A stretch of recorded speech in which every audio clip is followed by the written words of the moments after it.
Love it. Well, welcome to everybody who's tuning in. Really appreciate it. Hopefully, this is a much needed distraction and something you've been looking forward to. I know all of us have been looking forward to it. My name is G.I. Sanders.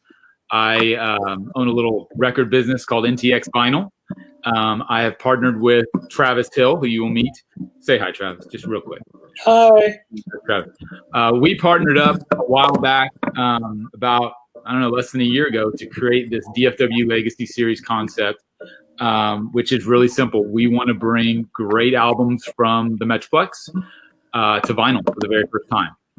That's why we're sitting here with 3/4 of this. So we have Casey, we have Todd, we have Chad. Eric couldn't join us tonight. I know he wanted to be here, but we got 3/4 of the band. I think that's pretty good. You guys, even though we're not in a real room, it's a virtual room, but I think it's probably the first time in a while. So thank you guys for joining us. We're going to go through, talk about Aqua Vita, how you can get it on vinyl, because that's why you're here.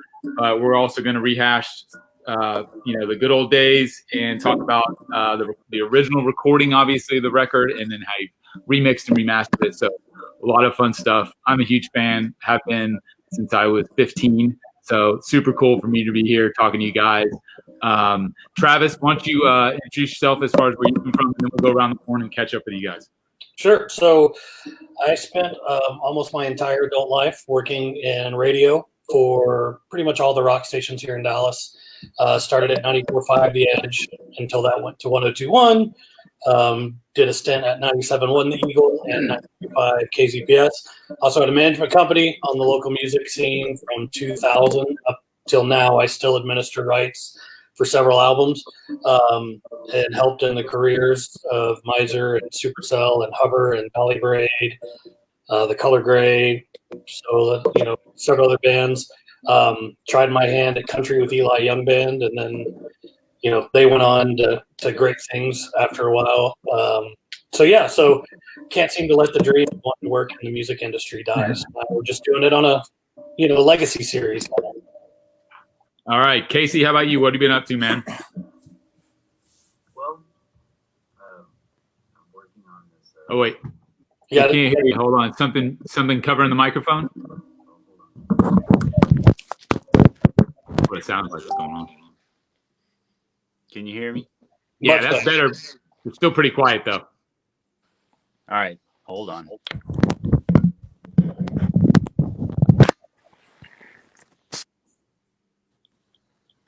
Now we don't know where you're going. All right. I know. Hold on. Oh no, he's getting it. Well, hi. Hi. There you are. Brian Jagoda. Yeah, like if it's a device, I'm terrible at it. Unless it's like a pedal board. Yeah. All good. We got you now. Okay, great. What I've been up to is, hold on. There we go. Okay, now I got to scoop my seat. What I've been up to is I'm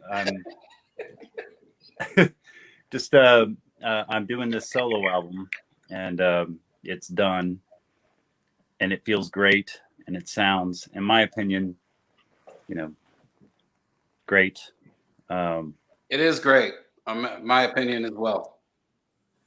Thank you. I heard the single. Good stuff. Thanks. Sorry, I'm still getting used to this. No, get your position. There we are.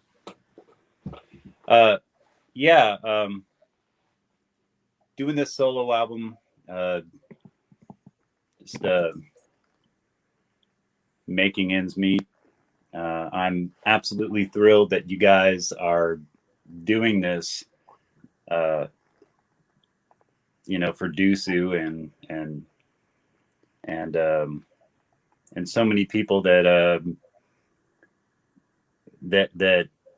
Aqua Vita has touched over 20 plus years now. So I'm grateful to be here. Good to have you, man. It's good to have you. So, Speaking of Aqua Vita, so Chad, you can tell us what you've been up to, but I want to get right down into when the vinyl was initially teased. I think a lot of people have been like, you guys have been talking about this forever. So take us back. I don't know how long ago that was. It was a while ago, at least a couple years. Yeah. It was just like the tease was because I had talked to these two guys definitely about possibly remixing it because I think we all felt like it needed a little more oomph. So we talked about remixing it, and that would be the excuse to bring it into the actual new vinyl age. Because we're all collecting vinyl now. And I mean, some of us have been doing it for a long time, but like everybody's doing it now, and that actually outsells everything else. So, you know, it was a chance to hop up on the vinyl wave, and it's an excuse to remix the album. So, yeah, that's that.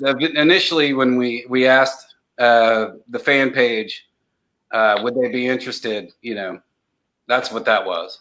Yeah. Totally. So what have you been up to other than delaying Aqua Vita coming to vinyl for the last 2 years? Raising two kids. I have a 14 and 17-year-old, two boys. I work in a prosthetic lab. I still play every day of my life. You know, music's like up until I think 2016, I was still in bands that released albums and everything like that. I was in a band called Dove Hunter. I was in Black Dots. I was in Panther Robe, and a couple other things. But sorry if I'm skipping something. But yeah, been playing music since Doosu. You know, but in a scaled down way. I mean, sure. Part of the reason Doosu had to break up a little bit was because you know, having kids and doesn't really lend itself to touring, you know, 6 months or 4 months out of the year. So you know. Yeah. So Todd, how about you? You still play at all? What's that? I was asking Todd if he still plays. Oh.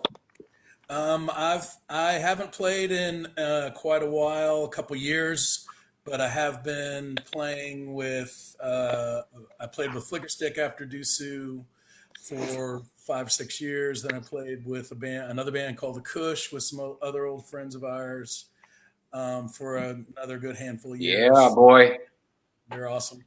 And then and then Jibe, old friends from the aughts and the 90s, helping them out with the drums for a couple of years. But most of the time I just practice when I do get to play. With my college band, we kind of reconnected after 20, 25 years. And about once every 2 or 3 months, we get together and practice some of the old tunes.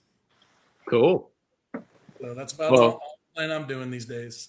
That's awesome. It's pretty cool that you guys are all still involved. I think like Travis was alluding to up front, like it's really hard to let go of the dream. And when I say the dream, whether that's on stage or not, just hanging on to something you're so passionate about, which I know is where I'm coming from. And it sounds like same place with you guys. So I want to dive into obviously a little bit of history on the band briefly, and mainly talk about the Aqua Vita era. But without further ado, for people who are listening, obviously this is the launch of bringing Aqua Vita to vinyl. So you can help us bring this to life. I want to stress that enough because we're really close. This was a big step after a lot of buildup. And again, just super excited that we could, Travis and I and our team could play any part in this because you guys already had the train rolling a bit. So it's exciting to get to this point. The plan is that you can go to dfwlegacyseries.com, as it's already saying on the ticker, and that will allow you to pre-order the record. So we have 2 different versions. There's a version that we're going to get signed by the whole band, and that comes on like a blue and white swirl vinyl. They're all hand numbered. They're going to be cut at 45 RPM, so it's going to be spread across 2 LPs. There's a pretty good chance, hopefully, that we're going to do a gatefold. So this is going to be a really great package. So the signed version is $44.99, and then the unsigned version, which is also numbered, it's going to come on a different color vinyl. So instead of a blue and white swirl that we're going to work on, we're going to do just a blue translucent. So they're both going to be super cool. The unsigned one is also hand numbered. The whole thing's limited to 300. So we're doing 100 of the signed ones. We're doing 200 of the unsigned. And what am I missing? The unsigned version or the normal version, $34.99 or $39.99. Don't have it in front of me. One of those. 39. No, $34.99. 34, yeah, sorry. I had to mix up it. Anyways, go to dfwlegacyseries.com. That's where you get all the details. All of that is spelled out. If we can sell enough of these things, we're going to press it. That's the deal. So that's kind of why we're here, because we could obviously just push the button and press and spread it out all over social media and hope that you guys buy it. But the whole idea here is to get people involved.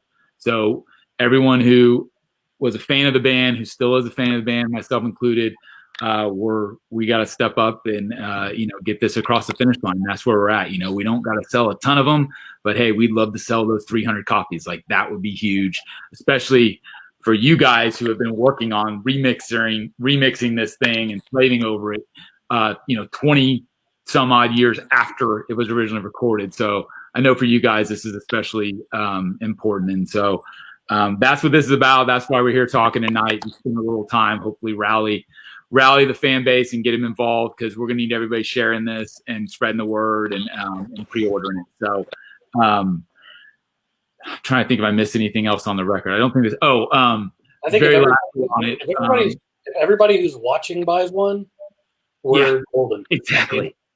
So, yeah. Yeah, we've got enough people on right now. Please do that. Yeah, no pressure. Just go to dfwlegacyseries.com and order one. So Kimberly's got a great question. Is that a possibility? I just put it on the screen. There's a lot of familiar names in this comment chat, and I want to say hello to everybody. I love you all. Like you know who you are. Like, there's a bunch of people that are longtime fans that are so awesome. Yeah. All right. So I agree totally. Let's go back a little bit and reminisce. We don't have to go back to the very beginning, but I'd love to start. Chad, actually, you mentioned it. Kind of once you guys had already recorded Quick Bionic Arms, the EP, before, that's when Chad joined the band. And that period then of, obviously, you did plenty of support for Quick Bionic Arms, but it was just an EP. So I'm assuming that you guys kind of rolled that right into writing and then the recording process of Aqua Vita. Correct me if I'm wrong, or did that kind of bleed together there over a number of years? Casey, you want to take that? You remember going back to the kind of genesis there of when you and Eric and the team were writing these songs on Aqua Vita? How did that start? Where did it start? Yeah, for sure. I got to say that, and not blowing smoke or anything, but besides purchasing like tube amplifiers and then getting Todd Harwell to join our band, Chad was pretty much like the best thing that happened to Doosu. And when that happened, like we were all firing on all cylinders at around 97. And that, we were working on, songs like Gravity Bear Hug in the summer of like 97. And we had some legitimate label interest, which was exhilarating. And the things that we had gone through were unique with any band, as far as like just life things and just a lot of changes. So when Chad joined, Aqua Vita really just started rapidly happening. My folks at the time were sweet enough to allow us to change a garage in a house into a rehearsal studio, and we pretty much everything from Aqua Vita was was done on, kind of on our terms. And, we did some demos, with a little digital multi-track 8-track, and we were playing as much as we could on 1 Ton Records. Pretty much any gig that came our way, we would take. One thing that I'm really proud of with Aqua Vita is all the that it was very self-sufficient. All of us sort of put everything in life to the side for the hope of this album. And yeah, so yeah, it feels like, I mean, looking back on it, like I mentioned, I was in the audience then, watching you guys from pretty early on. Like I remember seeing a couple shows before the first record came out, before So-Called The Covers Bare came out. And then, long story short, you guys had a ton of momentum. There was the big Grammy contest thing. You guys got to demo some songs, and correct me if I'm wrong, but that's kind of what snowballed into Quick Bionic Arms. And it just felt like a stopgap. It was great, but it was like, oh my God, we need more. And so, like to your point about firing on all cylinders, I feel like Aqua Vita was the pinnacle. I mean, I love the last record too, Feng Shui, but it's like you guys, for that kind of 2-3 year period there, it felt like you guys were everywhere, to your point about taking shows just about anywhere, because it was, heavy duty, even just locally and regionally from what I remember. So, Todd, what do you recall about those rehearsals in Casey's parents' garage? Was that a good time? It was absolutely a good time. I had actually resigned from a career that I had in education as administering post expulsion programs in Carrollton, and resigned. Ended up leaving my apartment, moving into Casey's house and into his brother's old bedroom. And sounds like a great move. Yep. So it was. I didn't. So it made all the sense in the world at the time. At the time, it was the only move. It was either that or get more miserable. And instead of being I wanted to have do something that was like playing drums was my career, not working a job was my career, and I just did the shit on the side. Pardon me. But yes, it was a really, really cool time. It did come together really quickly once we got Chad. It was a shame everything was kind of done by the time Chad was in, but then there were some things that were already under construction. Some of our songs take a while, and some of them are right there from the get go, and it seemed like it came together really well. It was destiny. So Chad, you were the new guy. We were talking just before we went live, and you were telling us about that first show at Trees and how nerve-wracked you were to play a sold-out room for your first show. What was that like, diving into a band that already had some pretty good momentum off of that first record and the first EP?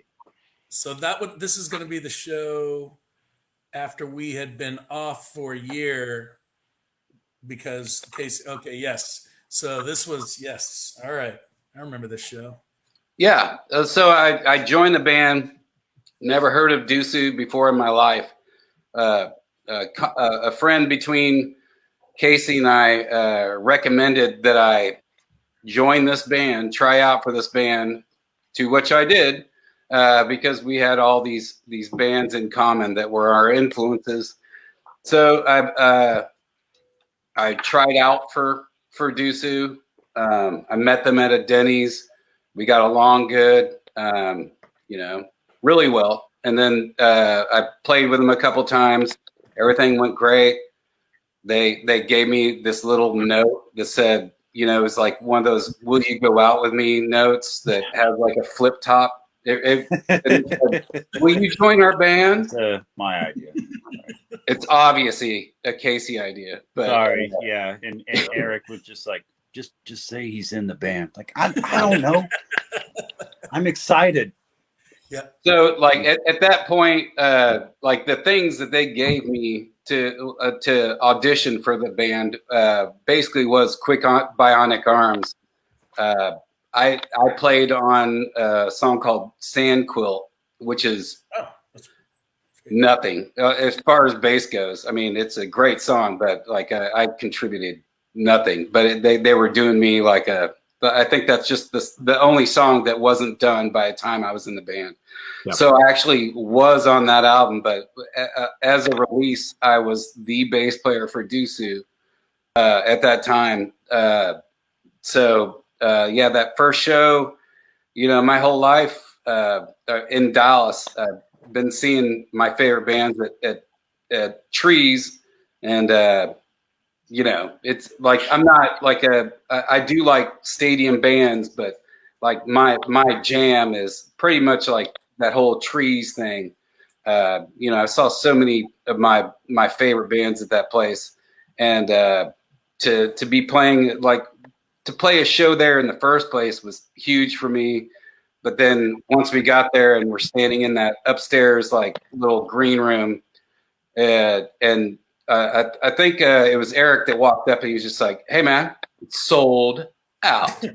And I felt like in my stomach, like something happened. Just like, I'm not prepared.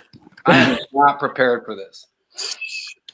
It's literally my first show with this band that I've been hanging out with.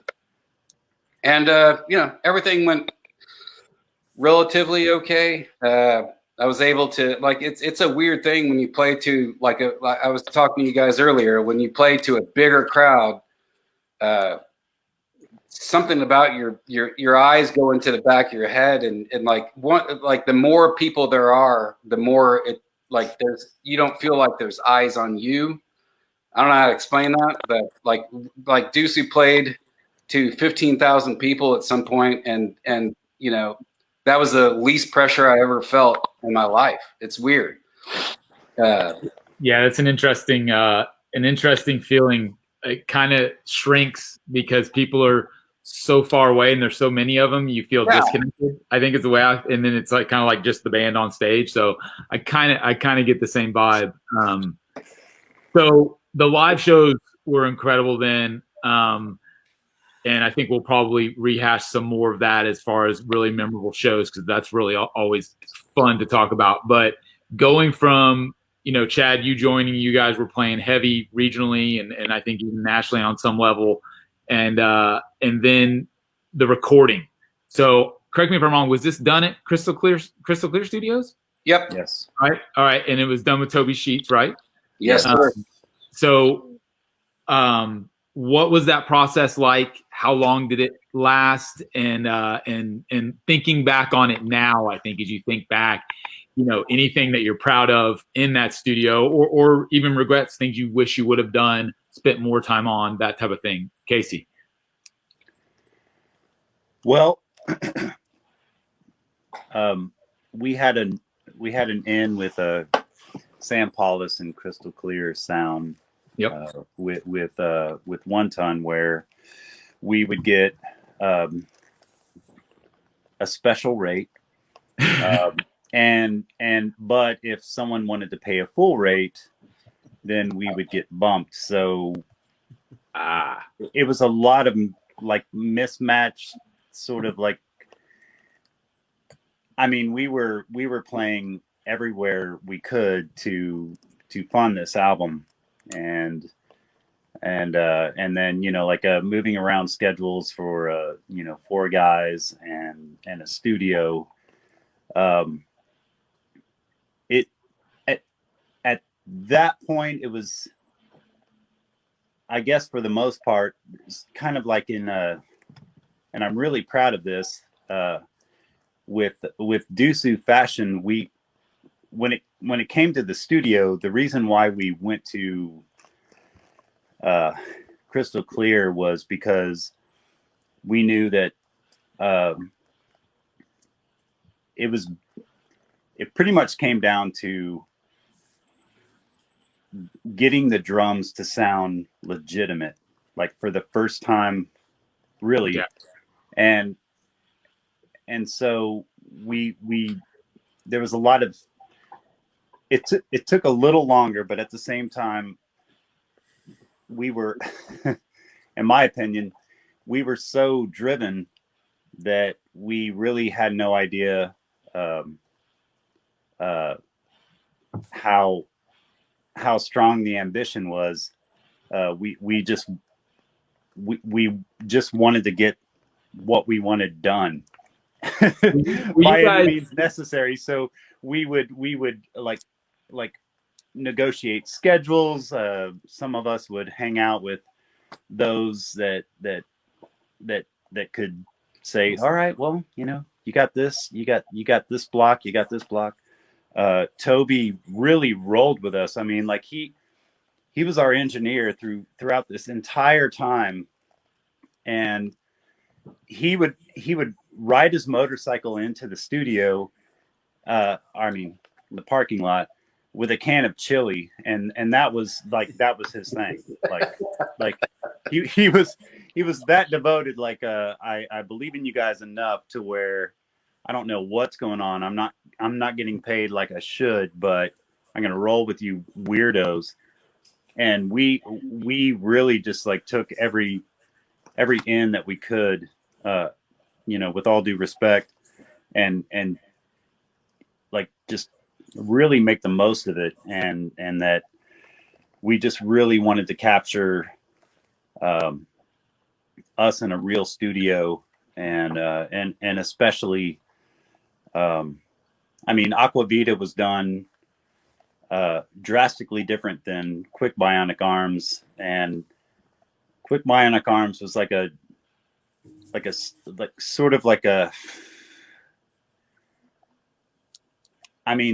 I think maybe there were 4 or 5 mics tops that Eric and I mic'd to Harwell's kit. God bless you, Harwell. And so doing that, this must have been the day that I showed up to practice, and we're like, "Hey, we're gonna mic your drums, and we're just gonna work on some of those songs we were working on." Might hit record. Yeah, and oh wait, yeah, those recordings. I don't even know the songs yet. Yeah, so that was that day. Yeah, it was a good day. And so as far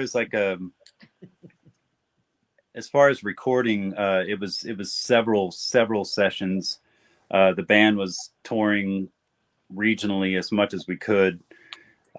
We were all absolutely broke, and this might be TMI, but with Doosu, any money that we got would go straight into the band and the recording, and Aqua Vita was this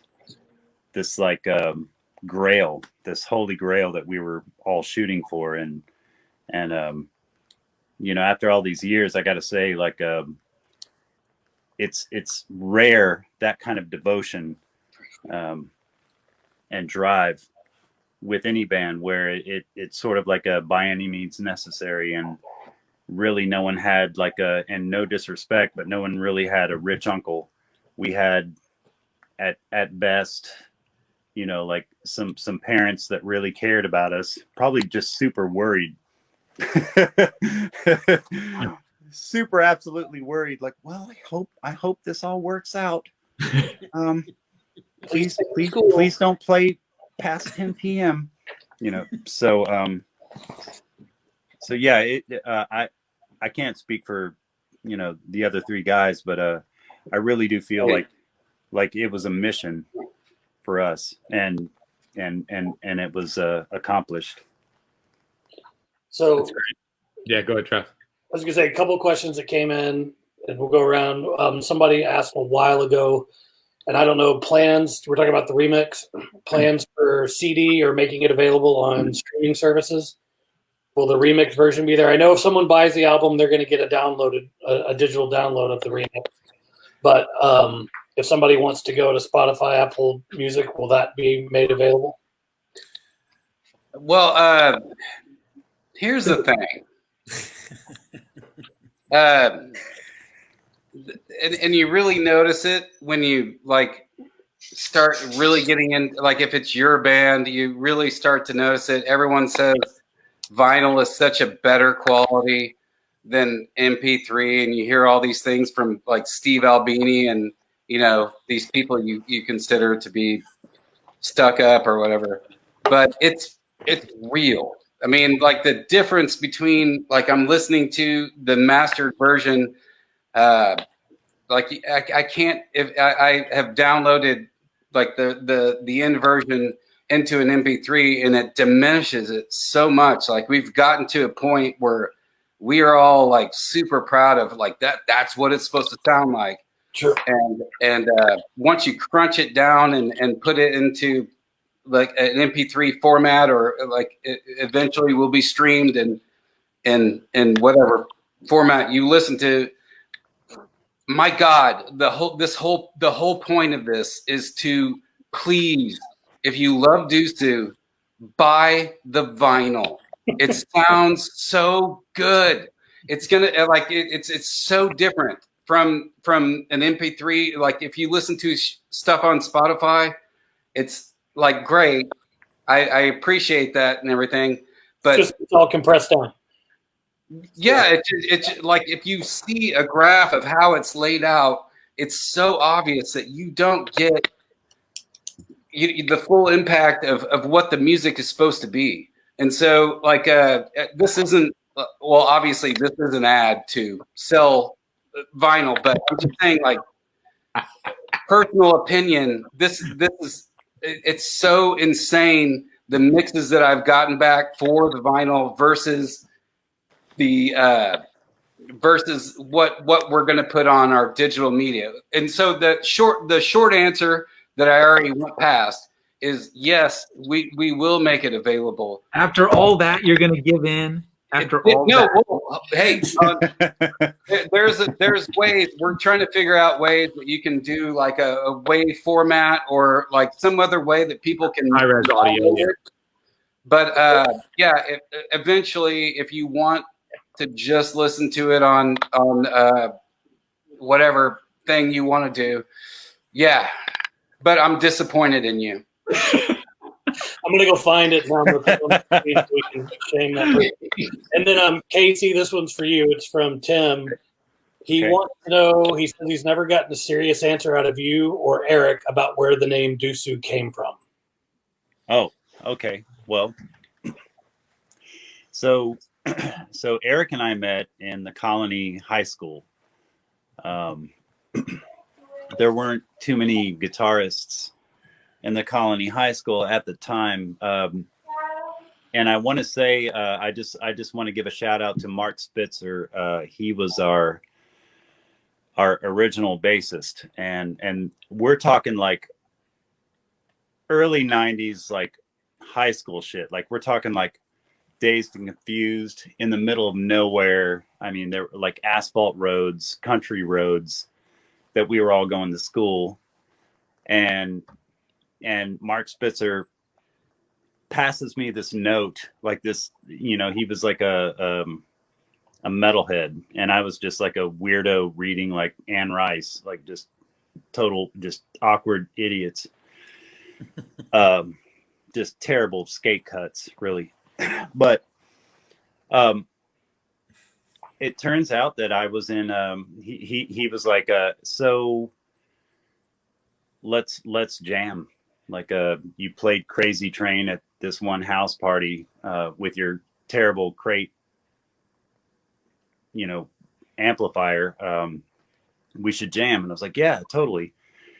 And so we started jamming, and then we got Eric involved, and that was pretty awesome. And we had this other drummer named Ray, and he loved Kiss, and no disrespect to Kiss, but for the most for the most part, like the rest of us were like, no, that's cool. Way in the different things then, like Fugazi and Bad Brains and Shudder to Think, and so we had this birthday party that we had to play, and I was in detention, and you know what you do in detention as a nerd, trying to come up with band names, is you write like dozens of band names down. And I, at the time, I mean, just still, you know, like a big fan of U2, and I love that U2 was like so easy to say. And at the time, I didn't really want anything musically that I did to be associated. I mean, again, like we're teenagers, so you know, like just spare me, like just it totally made sense at the time. So in detention, I was like, well, you like Doosu, like it kind of rhymes with it. It's easy to say, and it's like a neutral word. Like I don't really know to this day anything that you can associate with it. And at the same time, for me, like I was like, it's so easily made fun of too. So I mean, you can. I'm really disappointed. Yeah. So there's a lot more glamorous stories I've heard. My favorite story is like, is your son still in the room, G.I.? No. Okay. Thank you for asking. Okay, so my favorite story is that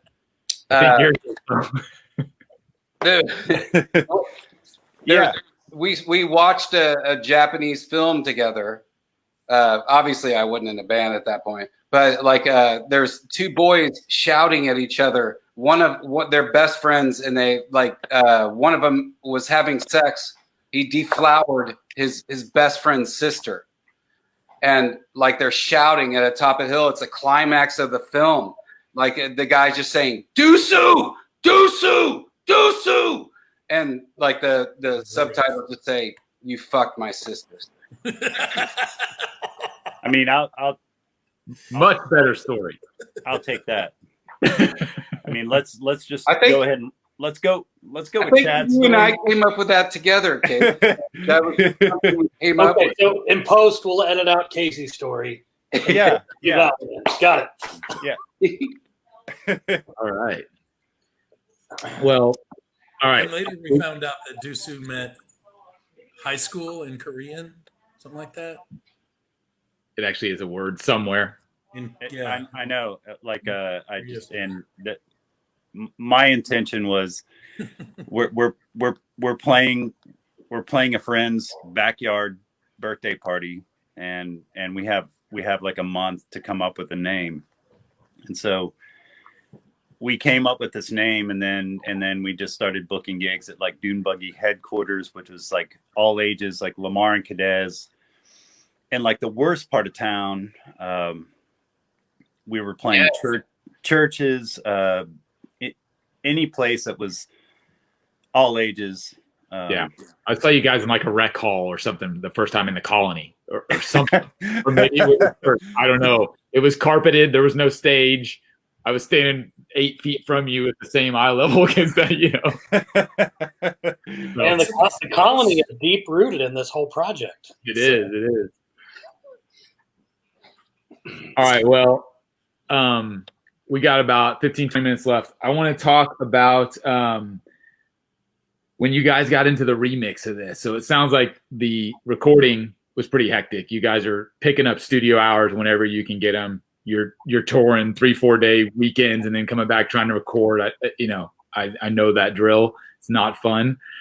So looking back on this, you pulled up the masters and you guys were starting to get into actually remixing this record. What's your goal from a sonic standpoint? Like Chad, it sounds like I know you were really close to a lot of that. Like what did you necessarily, I don't want to say not like, but what were you looking to update and improve, and what are the fans going to hear on this remix that's different from that original from this original CD, you know, when they actually drop the needle? Well, like many musicians that I know, that I'm friends with, like when you go through a period of making an album, which includes like writing the songs, demoing the songs, recording the songs, mixing the songs, mastering the songs, putting it on CD, and then you have to hear it a bunch of times. It depends on what kind of way you're doing it, but that's the way that we were doing things, and that's the way I've done things since. At that point, you never want to hear the album again. At least that's what I said, in 1999. Like, I'm good. I never need to hear Aqua Vita again. I'm done with it. And I guess the whole point is that like 20 years have gone by, and I'm able to, like, my wife is a big Doosu fan, but she knows to not listen to Doosu in front of me to this point, just because I just don't like it. I don't want to hear my recording. And then, but I have kids now, and they listen to it now. And so like at some point it started rolling on, and I was able to actually listen to it recently, objectively, like as a person that wasn't in the band necessarily. And like I was able to hear the music for what it was, and what all these people that are in the comment section heard it as. It's not like a person that is tired of all that stuff. And like I was sitting there just going like, these are great songs. These are great riffs. These are great lyrics. Like, my God, the drums. Why can't I hear the drums more? Why can't I hear the bass more? Why can't I hear like more of a cool, like gritty guitar tone? I had all these problems with the recording, I guess. And so even though like Toby Sheets did an amazing job of recording us, we were just hurried by like the whole like record and then mix and then master, and you hear a album like a million times and you just get deaf. Sure. It's hard to do. And so like at this point, I feel like I'm like I can objectively listen to the album. And so like Casey and I went to Kansas City, and we worked with Paul Malinowski, who's fantastic. He did the Feng Shui album, and we just loved him from that session. And so we brought it to him to mix, and trust him wholeheartedly, and basically just gave him like carte blanche, just do whatever you think should be done to this album. And it was a mess, because we had 2-inch tape. We recorded on tape, and we recorded also on ADATs and 1/2-inch and tape, small tape for people who don't know. Yeah. Apparently, we thought we were recording Abbey Road. Like, there's a million tracks on that album. We have so many ideas. Like Todd and Casey and Eric and like I were like, boom, boom, boom, boom. What if I put this piano part on this? Everything was like really erratic, and it's not. I mean, I think it's cohesive if you listen to the CD version of it. I mean, it does come across, but as a person who's in the band, like I never really went back and listened to it until recently. And so long answer.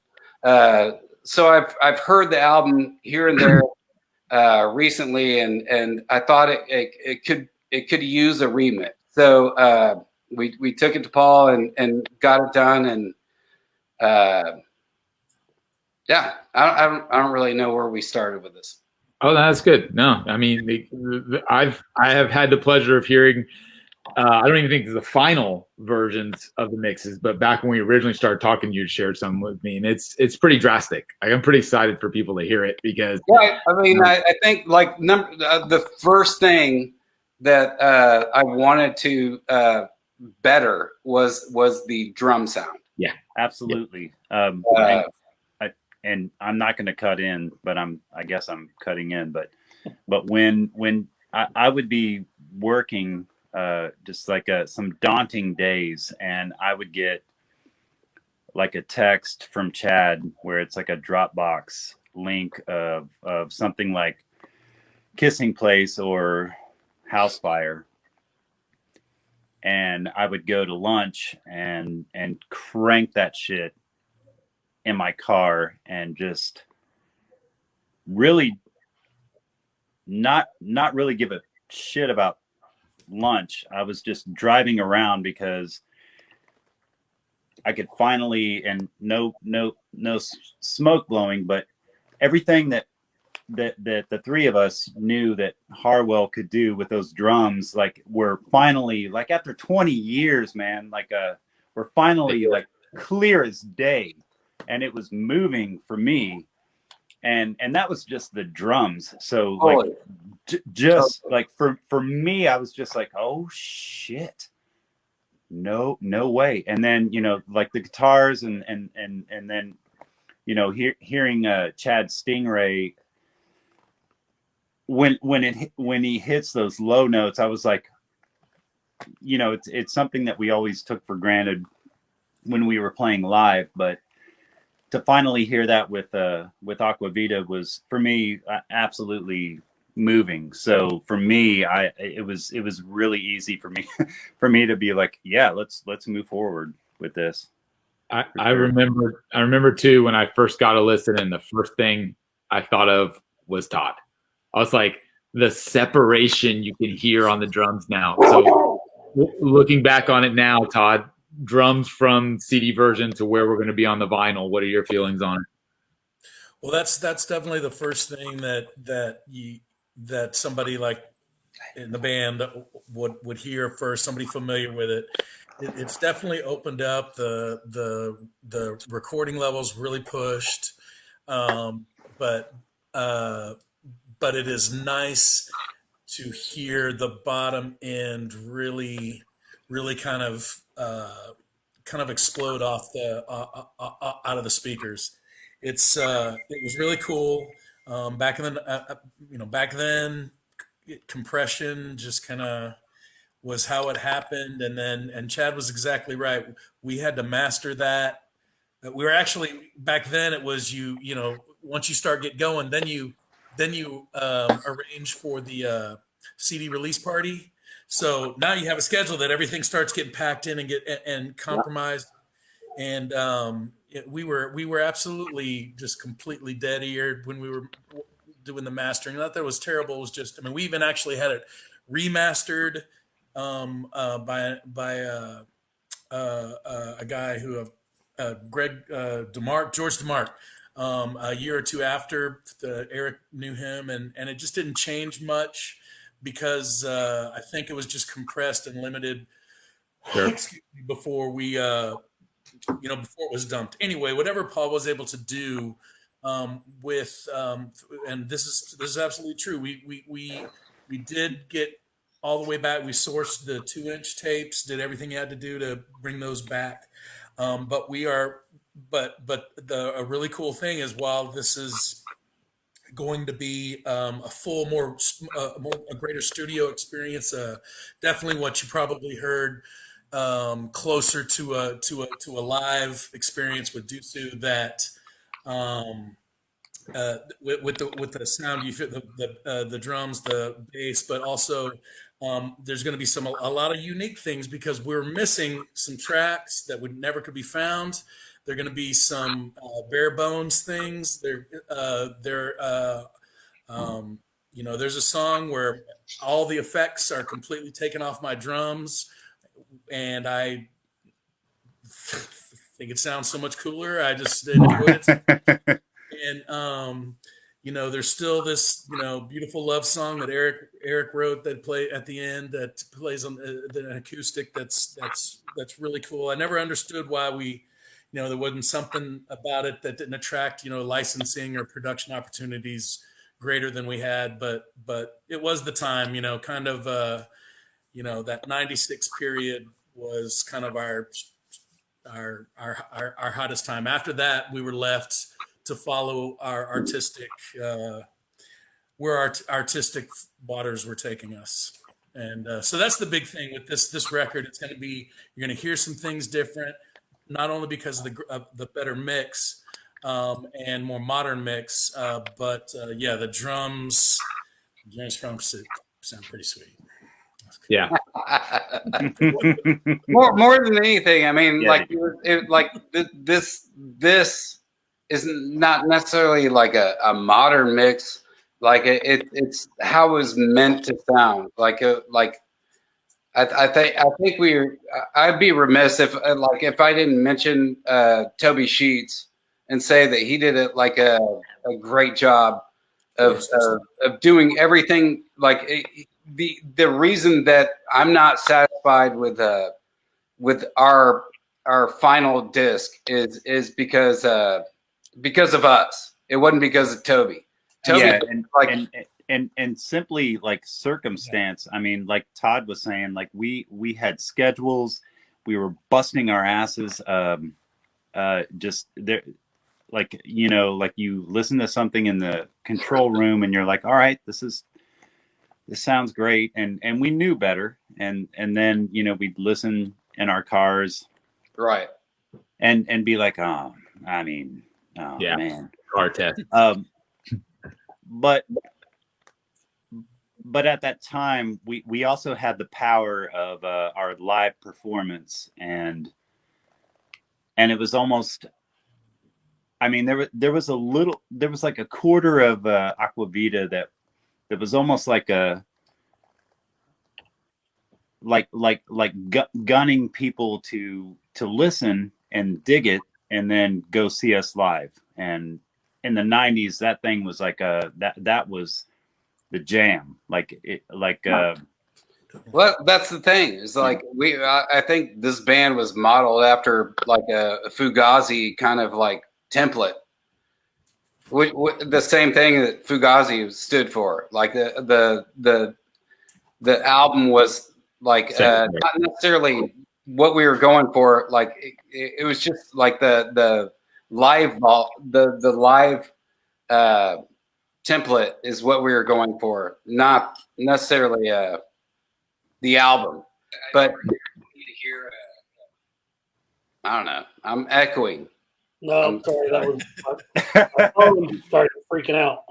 Well, I think again, I think the other thing when I think about it at a high level, and I want to get you guys' opinion, is when you listen back to something 20, 25 years later that you were that involved with, the real question to me is like, has it aged well? Because I've been a part of plenty of stuff musically, and some of it I'm so proud of looking back on it, and some of it I'm cringing at. So go around the horn. You are not alone. The main thing about this album is that the whole reason, if I cringed at all, there's no way that I would have pushed this through. I think this album actually like it deserves more than it had at the time. Like I think this is a great album, and I'm saying that objectively. I wasn't able to listen to it for 20 years because it was just hammered into my brain, and I knew too much about it. Yeah. But I'm listening to it now, and I'm listening to Casey. I'm listening to Todd. I'm listening to Eric, and I'm listening to me. I mean, like really objectively listening to me from a different person's standpoint. And I'm like my son asked me how do you play the bass part for Team Player? I don't know. It wasn't me. That's not me. I don't know what the fuck I did.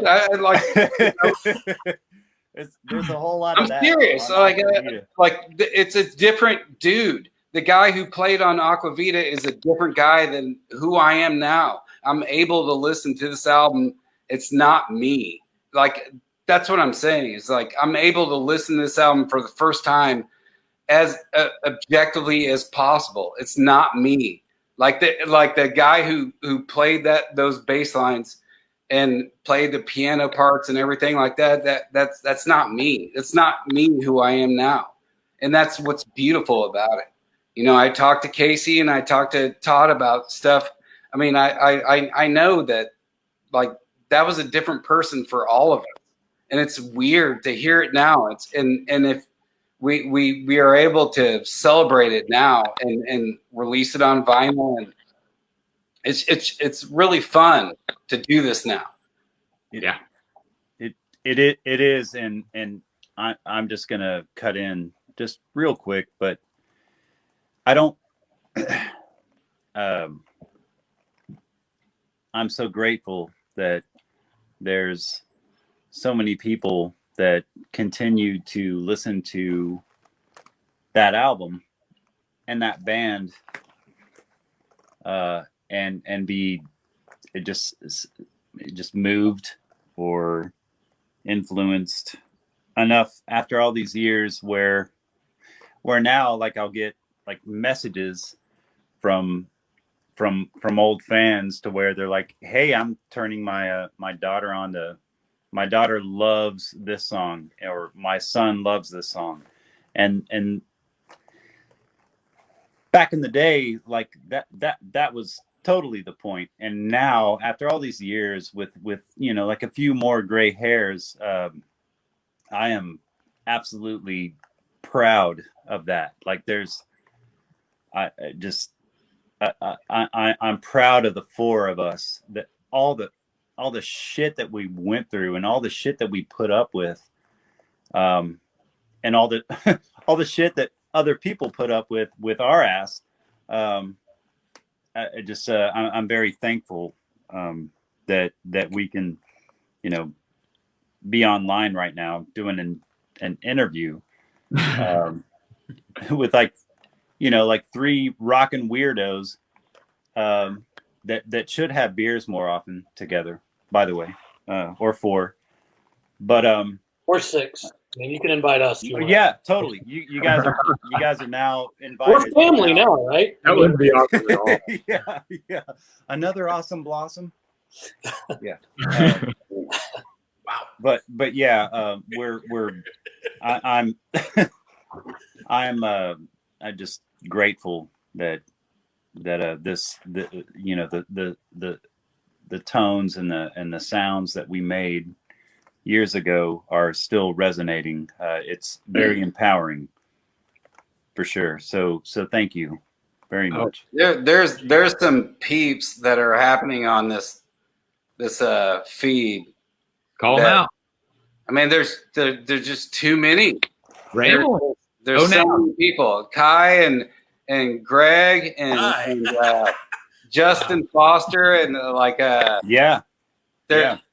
Kenneth and Richard and Dustin and Sean and Brian Jagoda a little while ago. Jagoda is like an all-time member. Like Yes. that guy's like a old school Eric. Yeah, He's great, and Doug McGrath, like we have a history. Lacey is like amazing. Brandon, there's too many people on here, man.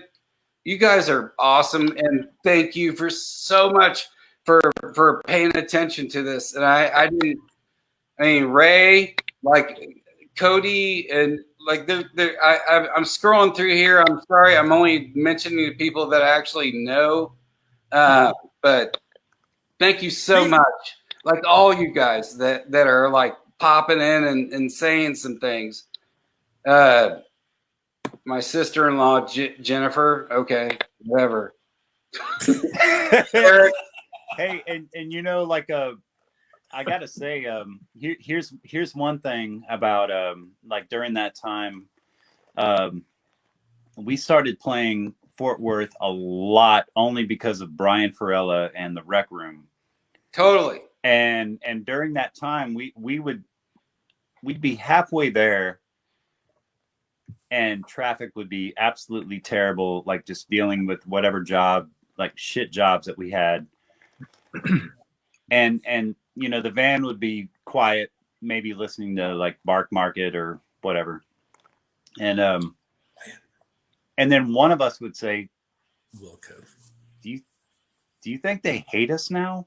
You know, because of the whole like Fort Worth, Dallas thing. But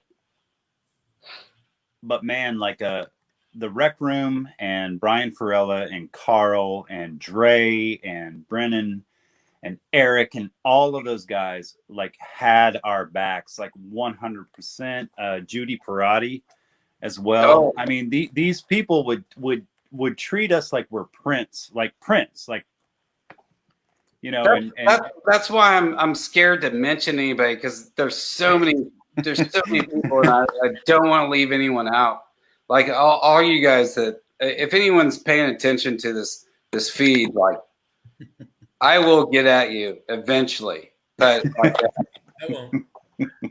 you guys are awesome. Thank you so much. And I'm so glad that people actually still give a rat's ass. Yeah. Well, guys, we're at the top of the hour, so I don't want to go on too much longer, although I'm sure we could. But I think it's quite obvious you guys are proud of this. You know, listening back on it, I can't wait for the fans to hear it. I'm a fan, and I'm excited to hear it. Again, if you haven't already pre-ordered, there's 2 different versions at DFWLegacySeries.com. This is a passion project of Travis and I and our partners, Jared and Ben. We're just doing this because we want this stuff on vinyl. That's the only reason we're doing it. Like, that was the whole genesis behind it. We just want to bring this music to life. So, and let it persevere not only on an iPhone, you know. That's the whole idea. So we're pressing this stuff locally at Hand Drawn Records in Addison. Yes. So it's all a local deal. It's a great pressing plant that does national releases. It's right here in our backyard in the DFW area. So it's all pressed there. We put out records already by a band called Miser, also a band called Edgewater and Slow Row. Those are both still available for pre-order. And now Aqua Vita is available as well. The last thing I'll say is the DFW Legacy Series is dedicated to our good friend Tony Edwards, who we lost recently. So this whole thing is in his name, because if he were here, he would be one of the squares on this call.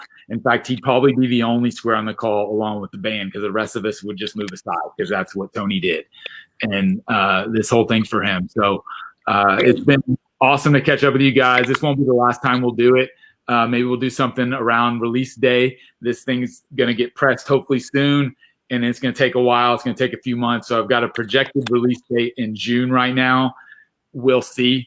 Vinyl demand is skyrocketing right now, and the pressing plants are all backed up. So we're going to get it in your hands as soon as we can, if we can sell enough of these things. So thank you guys so much for joining us. Chad, you got something?